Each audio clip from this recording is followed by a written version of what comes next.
The rain had stopped an hour before she got home, but her heels still carried the wet street up the marble steps of the Choi estate, and that was the first thing Jae Hyun Choi noticed when the front door opened at 2 in the morning.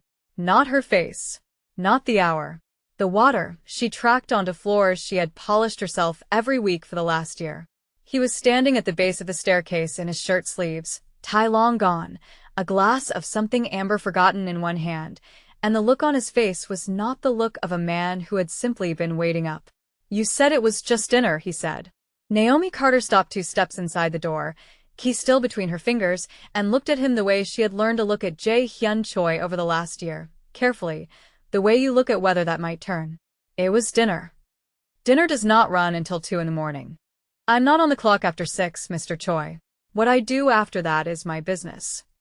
Something moved behind his eyes, quick and dark, gone before it could be named.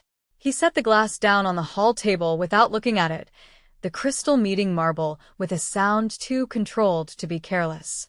Everyone who walks through that gate is my business, he said. Especially at 2 in the morning. Especially you. She had worked in this house for 11 months, hired through an agency that placed staff in homes so private they did not appear on any registry, and it had taken her exactly 9 days to understand that the man who owned this house was not simply a wealthy businessman with unusual security. It had taken her 3 weeks to understand what he actually was, and by then she had already decided that the salary, the housing, the tuition payments quietly wired to her sister's account back in Atlanta were worth more than her fear. She wore the light blue dress every day because it was the uniform, plain cotton with a white collar, nothing that should have made a dangerous man look at her the way he was looking at her now, like she had walked back into his house carrying something he could not identify and did not like not being able to identify. "You've never asked where I go on my nights off," she said. "Not once in 11 months. I did not need to before tonight." What changed? He did not answer right away. That was new too. Jae Hyun Choi answered everything immediately, in short declarative sentences that left no room for negotiation, because negotiation was not a language he spoke with anyone below him in the house's very clear hierarchy. The fact that he was hesitating now, jaw tight, hands loose at his sides in the particular stillness she had learned meant he was working very hard not to move, told her something had shifted that she did not yet have the shape of. "Hansa called me tonight," he said finally. "Twice. Which he does not do unless something requires my attention personally." "And what did Hans Suk have to say?" "That my housekeeper was seen at a restaurant in Koreatown with a man neither of us recognized. That the man paid in cash and left through the kitchen. That the restaurant is 2 blocks from a property my organization lost to a rival family 8 months ago." Naomi felt something cold move down the back of her neck that had nothing to do with the rain. "It was dinner," she said again, quieter this time. "With my cousin. He's visiting from Chicago." "You do not have a cousin in Chicago." "You've had someone running my background." "I run background on everyone who sleeps under this roof. It is not personal. It is survival." He crossed the hall toward her, for steps that ate the distance the way she had watched him eat distance in every room she had ever seen him enter, and stopped close enough that she could smell cedar and something sharper underneath it, gun oil maybe, or just the residue of a night that had not gone the way he'd planned. "You do not have a cousin." Which means either you lied to your employer about who you were meeting, or someone lied to you about who they are. She held his gaze, because she had learned in 11 months that looking away from Jae Hyun Choi was its own kind of confession, and she did not have anything to confess. Not about tonight, anyway. "His name is Marcus," she said. "He's not my cousin. He's someone I used to work with, back before the agency placed me here. He reached out 3 weeks ago saying he had information about my old employer, something about missing payroll funds that got me blamed for a mess I didn't make. He said he could clear my name if I met him. And you did not think to mention this to me." "Why would I mention my personal life to my employer?"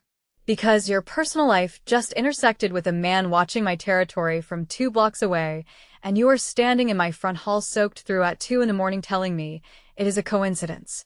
The words landed harder than she expected, and for a moment neither of them said anything, the grandfather clock in the hall ticking through the silence like it was counting something down.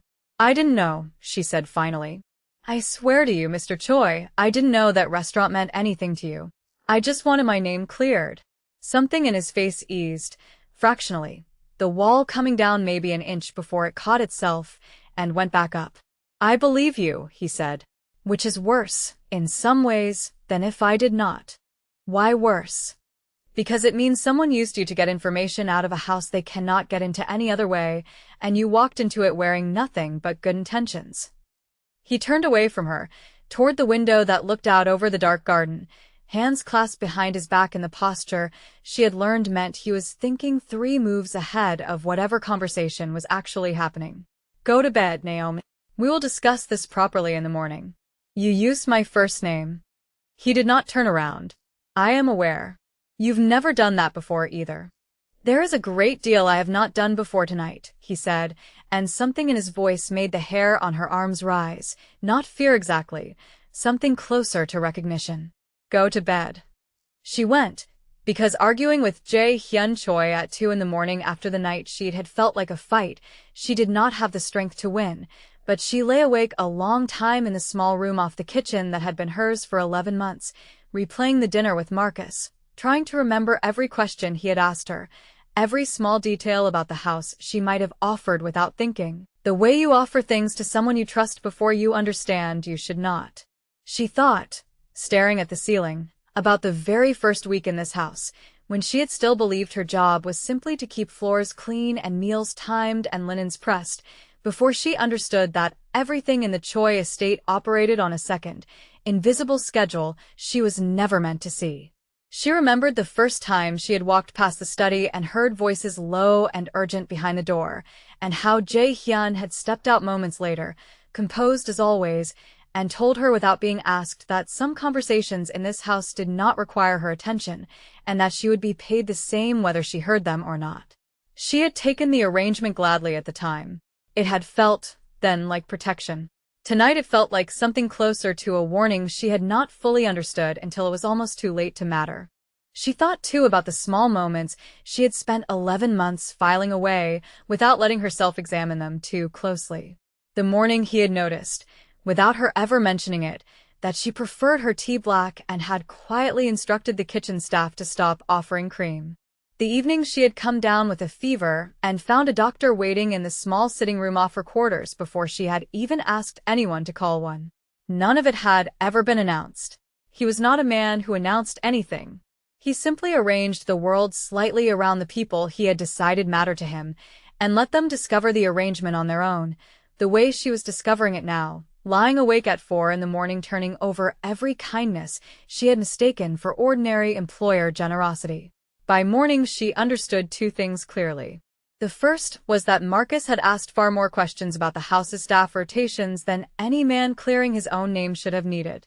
The second was that Jae Hyun Choi had not slept either, because when she came downstairs at 6 to start the morning routine, he was already in the kitchen, still in yesterday's shirt, a laptop open on the counter where she usually rolled out dough for the household's breakfast spread. Sit down, he said, without looking up. I have work to do. Sit down, Naomi. She sat, and for a moment neither of them spoke, the kitchen quiet except for the low hum of the refrigerator and the sound of rain still ticking against the window above the sink. She noticed, in the way she had trained herself to notice small things about this house, that he had not slept at all. There was a stillness to him this morning that was different from his usual stillness, less controlled and more exhausted, the stillness of a man who had spent the night running through every possible way the previous evening could have ended badly and had not liked any of the answers he'd arrived at. He turned the laptop toward her, and on the screen was a grainy still image, security footage from somewhere she did not recognize, a man's face frozen mid-turn toward a camera he clearly had not expected to be there. Is this Marcus? He asked. Her stomach dropped. It was Marcus, but not the version she remembered from 3 years ago. Older now, harder around the eyes in a way that made her rethink every warm thing she had ever believed about him. Yes, she said. Where was this taken? Outside a warehouse on 6th that belongs to Sunwoo Park. 2 nights ago. Jae Hyun's voice had gone very quiet, which she had learned by now was far more dangerous than any volume he could have chosen instead. Sunwoo Park is the man who took the territory I lost 8 months ago. Your friend Marcus is not clearing anyone's name. He works for the family that is trying to finish what they started when they took that block, and I believe he was sent to find a way into this house that did not require walking through the front gate with an army. You think I'm the way in?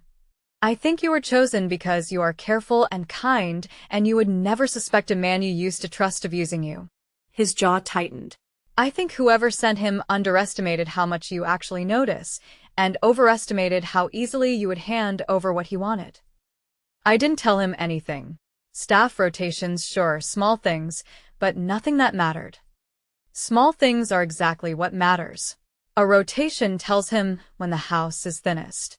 A schedule tells him when I am not home. He closed the laptop with more force than the gesture strictly required. You are going to help me find out exactly what he knows, and exactly what he intends to do with it, because I am not willing to lose you to a mistake that was never truly yours. Something in the sentence caught her off guard. The shape of it, the way he had said lose you instead of lose an asset or lose my housekeeper, the kind of slip a careful man did not usually make. You could just fire me, she said. Send me somewhere safe, and be done with the risk. I could. He looked at her directly for the first time that morning, and there was nothing careful left in his expression at all.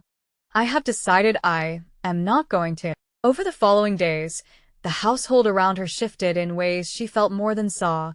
More men stationed at the gate, Han-suk appearing at odd hours with folders he handed directly to Jae-hyun instead of leaving on his desk. The particular quiet that fell over the house whenever certain calls came through on the private line in the study.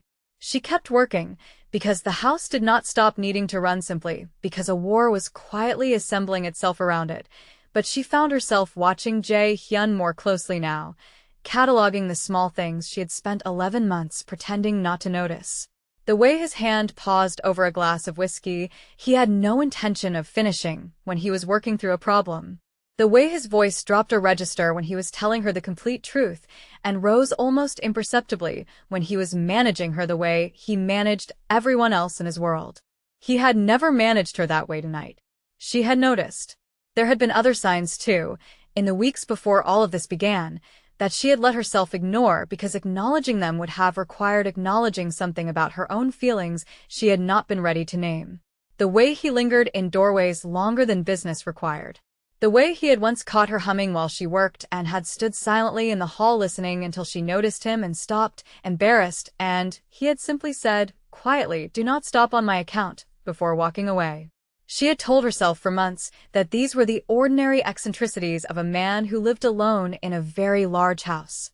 She was beginning to understand, now that danger had forced the question into the open, that she had been lying to herself for almost as long as she had been lying to him about Marcus. She began, without quite admitting it to herself, keeping her own quiet inventory of the house's rhythms, the way Han-suk's visits grew more frequent toward evening, the way certain rooms went dark earlier than usual, as though the household itself were bracing for something. She had spent 11 months believing her role in this house was to stay out of its deeper currents entirely, to keep to the kitchen and the linens and the ordinary machinery of a home that happened to be very large and very quiet. She understood now that neutrality had never actually been available to her. She had simply been standing close enough to danger for long enough that it had finally noticed her back. 3 nights after the security footage, Marcus called her cell phone directly, a number she had never given him, and the sound of his voice on the line made every hair on her arms stand up at once. "You've been avoiding me," he said, easy, warm, the same voice that had once made her trust him with things she should have kept to herself. "I've been busy. Busy with him." A pause, deliberate, designed to unsettle. "You know what he is, Naomi. You've known for months. I did some checking before I ever reached out to you. I know you understood exactly what kind of house you walked into when you took that job. Why are you calling me, Marcus? Because I need one more thing from you, and then this is over. I need to know when Choi leaves the estate alone. No security detail.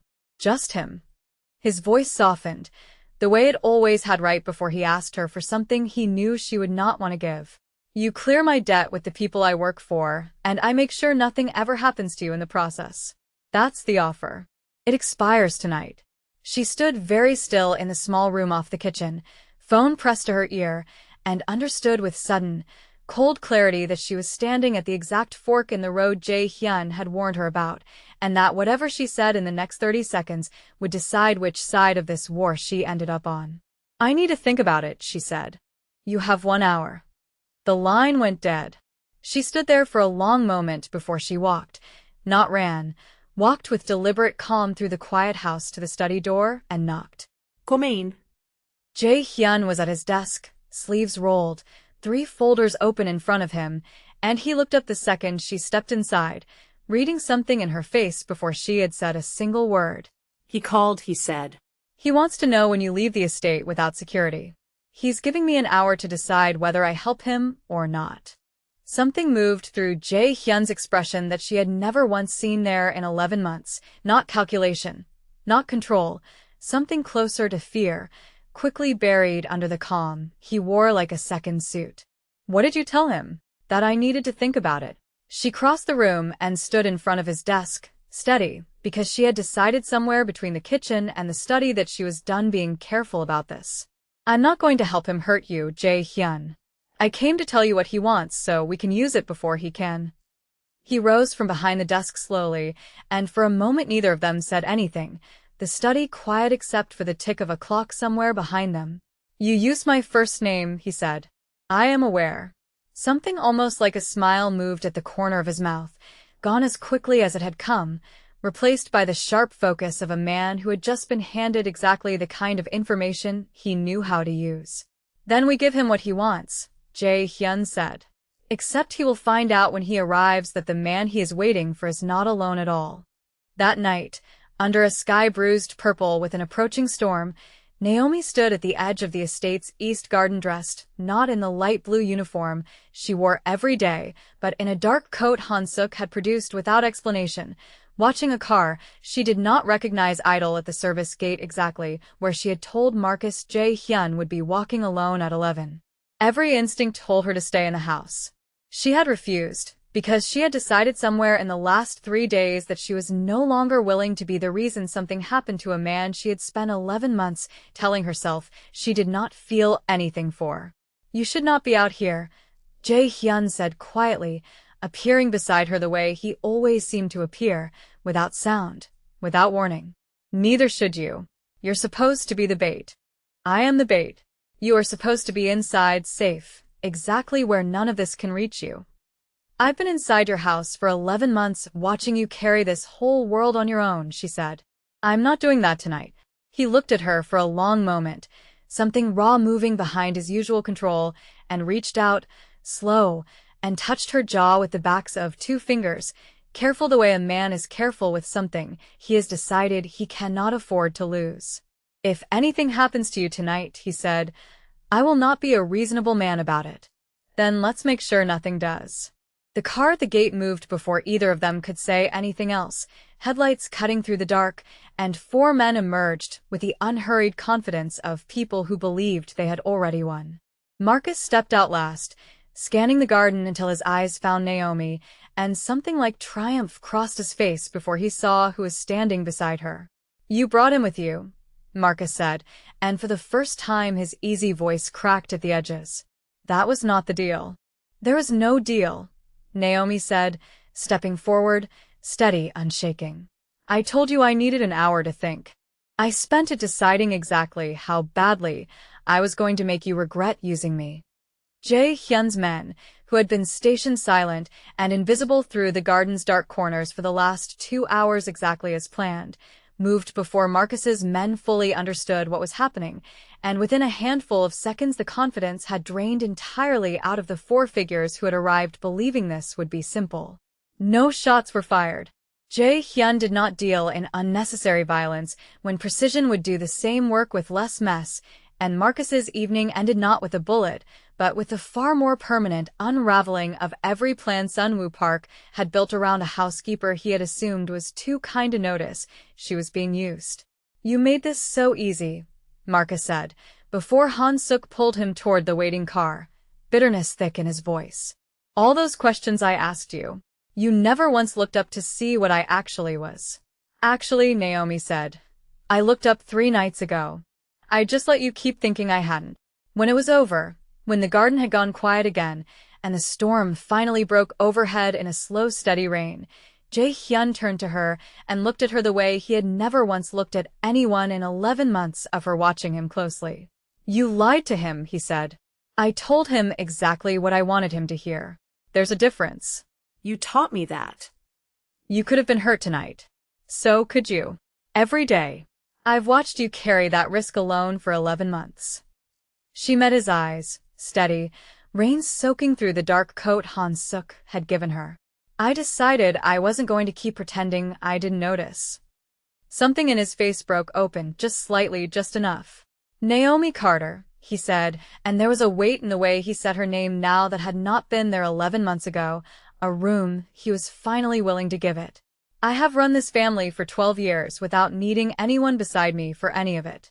I do not know what to do with the fact that I no longer want to run it alone. You could start by telling me why Han Suk has been giving me strange looks all week." He almost smiled, the real one this time, the one that reached his eyes without hesitation. "Because I told him 3 nights ago that if anything happened to you, he would answer for it personally. He has never heard me say that about anyone in this house before. That's absurd. That is honest. I have never claimed to be a careful man where you are concerned. Not since the night you walked through my front door soaked through and told me dinner was none of my business." Naomi laughed despite herself, despite the rain, despite the entire strange, dangerous shape of the last 3 days. "For the record, you could have just asked me to dinner yourself. I am not a man who asks easily." "No," she agreed, stepping closer, feeling the ache of the last 3 days finally loosen into something that felt almost like relief, almost like arrival. They stood there a long moment in the wet garden, the storm finally spent overhead, and for once neither of them reached for the careful distance that had governed almost every conversation they had shared in 11 months. He touched her face again, the same slow, deliberate gesture from earlier that night, except this time there was nothing left holding him back from finishing what he had started, and when he kissed her it was unhurried in a way nothing about him had ever been, as though he had finally decided that some things were worth doing slowly, even for a man who had spent 12 years moving through the world like every second was already accounted for. "I should have done that months ago," he said, when he finally drew back. "You were busy being careful. I am done being careful about this particular thing." He studied her face in the gray early light beginning to touch the edges of the garden. "I am not, however, done being careful about everything else. Sun Woo Park's people will need watching for some time yet. This house does not become simple overnight simply because tonight ended well. I never expected it to." "Good," he said. "Because I intend for you to stay exactly where you are, and I would rather you understand from the beginning what that means. I've understood what it means since the first month I worked here. Then we understand each other." The days that followed the garden were strange in the way that the aftermath of danger is always strange. Ordinary tasks resuming while something enormous quietly reorganized itself underneath them. Naomi still wore the light blue dress every morning, still ran the household exactly as she had for 11 months, but now Jae-hyun found reasons to walk through rooms that had nothing to do with business, and she found herself listening for his footsteps in the hall the way she had once listened only for danger. Han Suk noticed within 2 days, because Han Suk noticed everything, and found her alone in the kitchen with the particular restrained amusement of a man who had watched his employer avoid this exact outcome for years. "He asked me this morning whether you preferred your coffee before or after the morning briefings," Han Suk said, setting down a stack of folders he did not actually need to deliver in person. "In 12 years I have never once heard that man ask a question about anyone's coffee." Naomi did not answer, which Han Suk correctly read as answer enough, and left her alone after that with nothing but a knowing look and the ghost of a smile he was clearly trying not to show. That evening Jae-hyun found her in the garden where it had all nearly ended 3 nights before, the storm long past, the air washed clean and cool around them. "I owe you something," he said, without preamble, which was so unlike him that she turned fully around to look at him. "An apology. I do not apologize easily. When Marcus used you as a way into this house, it was because I let a weakness exist that he could see, and I could not. I've spent 12 years making certain no one could find a way to reach me through anyone I valued, and I failed to account for the fact that I had begun valuing you long before I was willing to admit it, even to myself. His voice had gone low, stripped of its usual careful control. That failure nearly cost you everything. I was wrong about how much danger caring about you would put you in, and I did not correct course quickly enough. The word landed between them, and neither of them moved to pick it back up or set it back down. It simply stayed there, spoken once, undeniable now that it existed in the air between them. "You're not responsible for what Marcus did," she said finally. "I made my own choices in that garden. I'll keep making them. If you're waiting for me to blame you so you can retreat back behind whatever wall you've spent 12 years building, you're going to be waiting a long time." Something in his face eased, the way a held breath finally leaves a chest. "I am not retreating anywhere," he said. "I have spent my whole life certain that loyalty was a thing I gave to family and took from no one, a debt that only ever moved in one direction. I did not expect to find someone who simply stood beside me in that garden and made it move both ways without asking my permission first. I don't generally ask permission." "No," he said, and this time the smile reached his eyes without hesitation, without the old caution that had governed every expression she had ever watched cross his face. "You really don't." Weeks later, the quiet unraveling of Sun Woo Park's plans against the Choi family moved forward exactly as Jae Hyun had engineered it in the days after the garden, precise and untraceable, the kind of resolution that never made headlines and never needed to. Han Suk told her once, in passing, that Sun Woo Park's own people had begun to distance themselves from him after word spread of how badly the operation against the Choi estate had failed, and that within his own organization his name had quietly become a cautionary tale rather than a threat. The estate held uncontested, the way it had held for 12 years before her, and the way it would hold, she suspected, for a long time after.